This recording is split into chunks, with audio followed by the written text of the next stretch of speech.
இதயத்தில் தோன்றும் காதல் நிலவே உதயத்தை நீ ஏன் மறந்து விட்டாய்?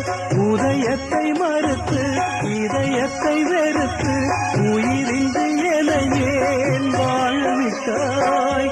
காதலின் விதியே இதுவானால் கல்லறைதானே முடிவாகும்.